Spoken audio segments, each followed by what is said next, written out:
Hello friends, welcome to my channel. मैं हूं अमन। आज की वीडियो में हम बात करेंगे यूआईआईसी एओ रिक्रूटमेंट 2024 के नोटिफिकेशन के बारे में। United India insurance company limited के द्वारा एडमिनिस्ट्रेटिव ऑफिसर्स स्केल 1 की वैकेंसीज का नोटिफिकेशन आ चुका है और वैकेंसीज हैं इसमें 200। और इनमें ना खास बात क्या है, सबसे बढ़िया बात मुझे जो इस एग्जाम में लगी, ये जो पोस्ट है ना, इसके लिए आपको जो एग्जाम देना पड़ेगा ना, सिर्फ एक एग्जाम होगा। अदरवाइज जैसे हम देखते हैं कि आजकल अगर क्लरिकल पोस्ट भी निकल रही है ना, तो उसके लिए 2 एग्जाम रखते हैं, यानी कि पहले प्रीलिम होता है, उसके बाद मेन होता है और उसके बाद इंटरव्यू होती है। पर इस नोटिफिकेशन में क्या आया है कि आपको सिर्फ एक एग्जाम देना है। एग्जाम क्लियर आप कर लेते हैं तो उसके बाद होगी इंटरव्यू, दैट्स इट। यानी कि आपको दो दो एग्जाम्स नहीं देने पड़ेंगे, एग्जाम जो है वो सिर्फ एक ही होगा।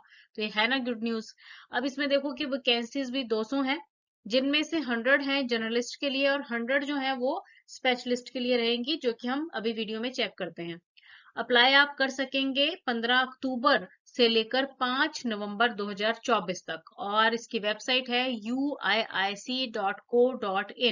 तो चलिए वीडियो में इसकी पूरी की पूरी जानकारी लेते हैं। वीडियो शुरू करने से पहले अगर आप इस चैनल पर नए हैं तो चैनल को सब्सक्राइब जरूर कीजिए, क्योंकि जितनी भी वेरीफाइड गवर्नमेंट जॉब्स रहती हैं उनकी नोटिफिकेशंस रेगुलरली इस चैनल पे अपलोड की जाती है। तो अभी आप स्क्रीन पर United India insurance company limited के द्वारा जो ऑफिशियल नोटिस आया है for the post of administrative officer, उसका पीडीएफ देख रहे हैं।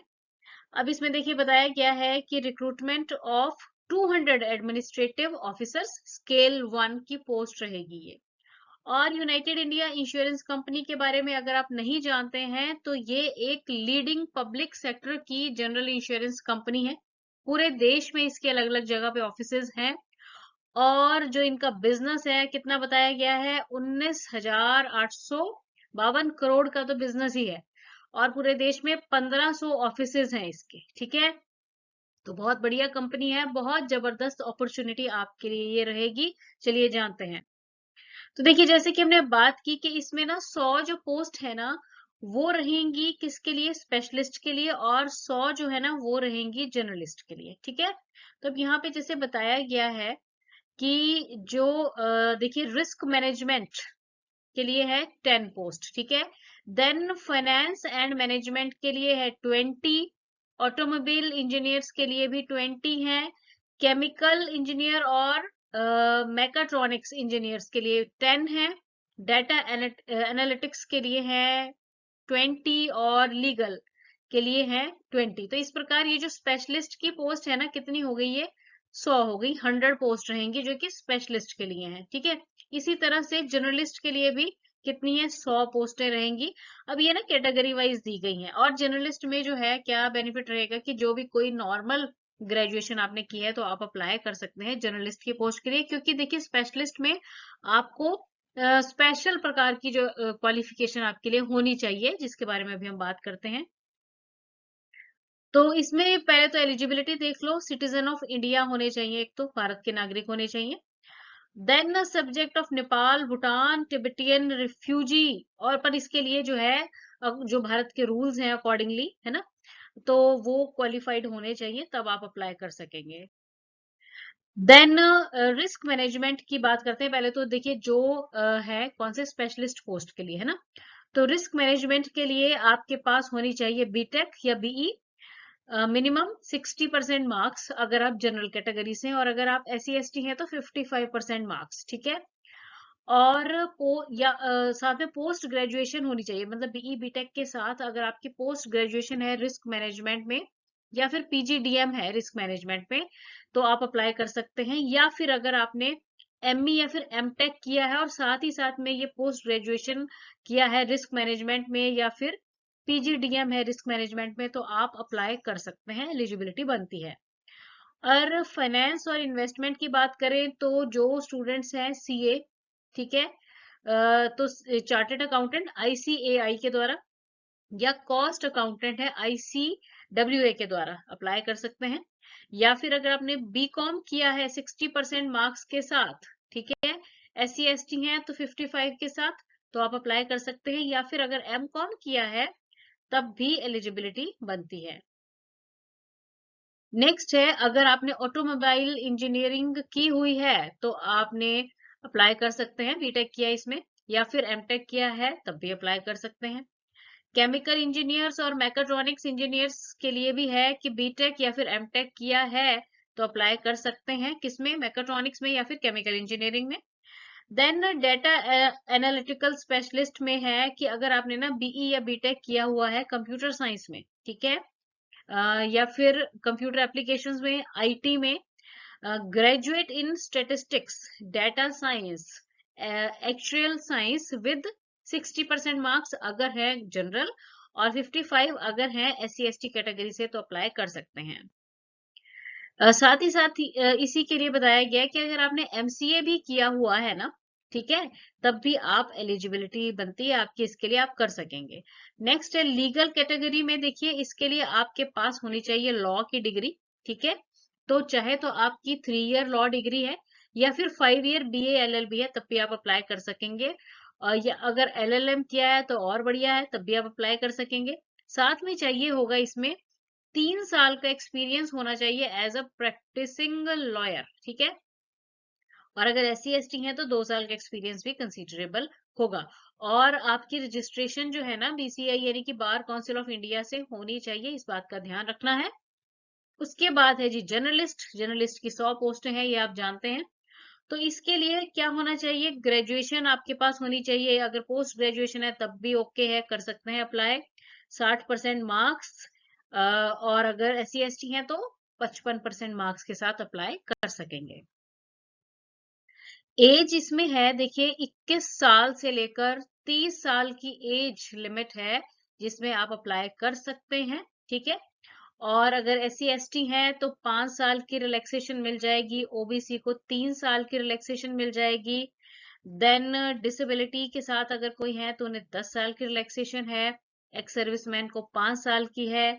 देन डिफेंस सर्विस पर्सनल जो कि डिसेबल हो गए हैं ड्यूरिंग हॉस्पिटैलिटीज, ठीक है, 3 साल की रिलैक्सेशन मिल जाएगी। विडो, डिवोर्सी या फिर लीगली सेपरेटेड विमेन है अगर और रीमैरिज नहीं किया है तो 9 साल की रिलैक्सेशन है। और एग्जिस्टिंग एम्प्लॉय है अगर public sector general insurance companies के तो 8 साल की रिलैक्सेशन मिल जाएगी। अब नेक्स्ट बात करेंगे इसमें एप्लीकेशन फी की। तो देखिए एप्लीकेशन फी अगर आप हैं अगर तो एससी एसटी है ना तब तो 250 प्लस जीएसटी है एप्लीकेशन फी, और अगर जनरल कैटेगरी से है, ठीक है, तो आपकी जो फी रहेगी वो 1000 प्लस जीएसटी रहेगी। नेक्स्ट देखिए इसमें इंपॉर्टेंट डेट्स क्या है कि ऑनलाइन रजिस्ट्रेशन जो है ना ये 15 अक्टूबर से शुरू हो जाएगी और लास्ट डेट रहेगी इसकी 15 नवंबर 2024, ठीक है। इसके बाद आप अप्लाई नहीं कर पाएंगे, फी भी इसी ड्यूरेशन में आपको जो है फी के लिए भी कर देंगे, ठीक है ना। और देखिए कि जो आप कॉल लेटर जो है ना वो जो आपका टेस्ट की डेट आएगी उससे 10 दिन पहले डाउनलोड कर पाएंगे, ठीक है। और जो ऑनलाइन एग्जाम के लिए जो डेट इन्होंने दे दी है ना वो ध्यान रखिए, वो 14 दिसंबर डेट मोस्टली दे दी गई है, अगर कुछ चेंजेस हो गई तो वो आपको बताया जाएगा, पर अभी ये डेट जो है ना टेंटेटिव सी 14 दिसंबर 2024 को इस एग्जाम का जो है डेट दे दी गई है, ठीक है। एप्लीकेशन प्रोसीजर में क्या है, पहले आपको एप्लीकेशन रजिस्ट्रेशन करनी पड़ेगी, फी पेमेंट होगी, है ना, और उसके बाद सारे जो आपके डॉक्यूमेंट्स है स्कैन करके आप अपलोड कर दोगे, फोटोग्राफ अपलोड कर दोगे, सिग्नेचर्स, है ना, तो ये सारा प्रॉपरली आपने करना है। सिलेक्शन प्रोसेस में देखिए जैसे कि हमने पहले भी बात की कि इसमें क्या होगा, एक तो आपका ऑनलाइन एग्जाम होगा और उसके बाद इंटरव्यू रहेगा।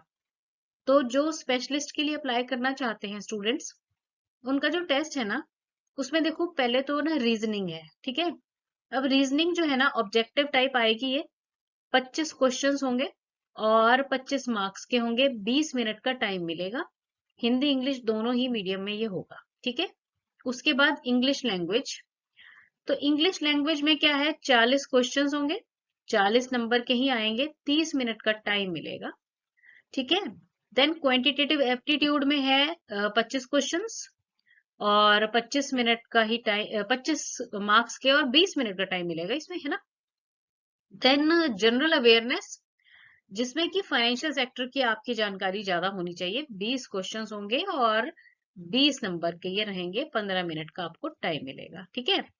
देन कंप्यूटर की नॉलेज होनी चाहिए, 30 क्वेश्चंस आएंगे, 20 नंबर के होंगे, 20 मिनट का टाइम मिलेगा, ठीक है। उसके बाद यहाँ पर कहा गया है कि एक एडिशनल टेस्ट होगा to assess the technical and professional knowledge of relevant discipline. 60 questions होंगे जी, 120 नंबर, 45 मिनट का टाइम मिलने वाला है।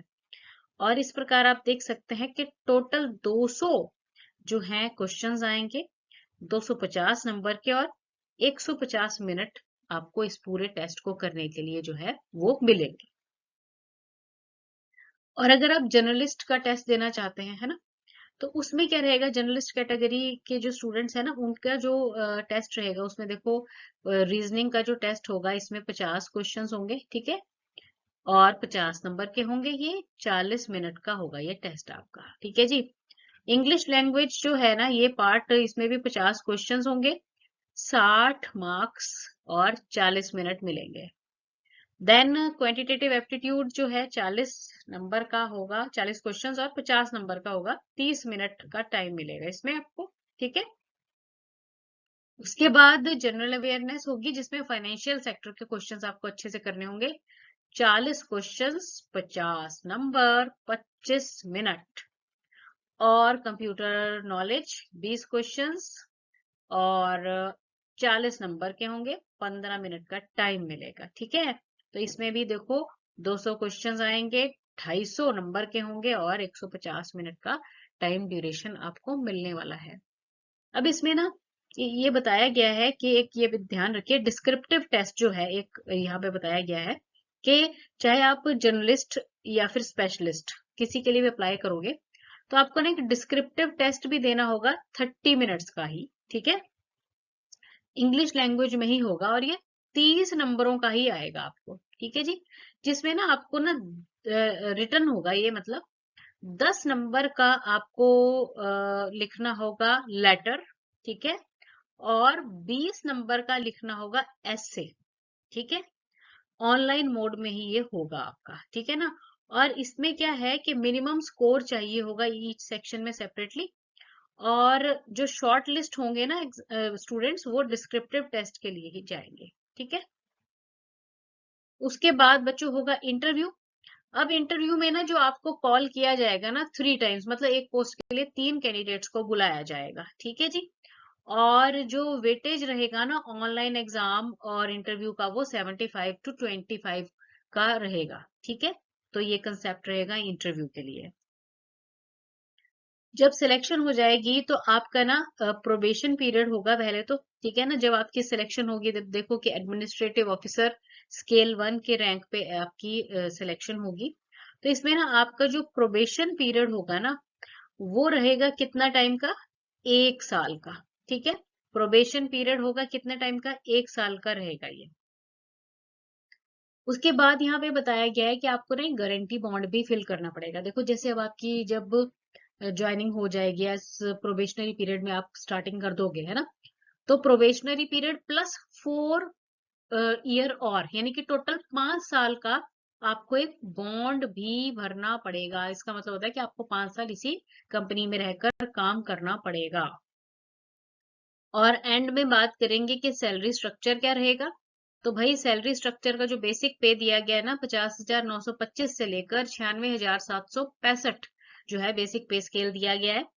बाकी जो बेनिफिट्स रहेंगे वो तो है ही है, जैसे कि ग्रेचुटी है, then LTS medical benefits, group pension accidental insurance, performance linked incentive, national pension scheme, ये सारे बेनिफिट्स रहेंगे ही। स्टार्टिंग जो आपकी होगी ना, वो 88,000 यानी कि 88,000 पर मंथ अप्रोक्सीमेटली आपको सैलरी से शुरुआत होगी, ठीक है। बाकी सर्विस कंडीशंस वो आपको बताई ही जाएंगी। तो बहुत अच्छी अपॉर्चुनिटी है, जल्दी से चेक करो इसे और फटाफट से अप्लाई कर दो। Thanks for watching the video and best of luck.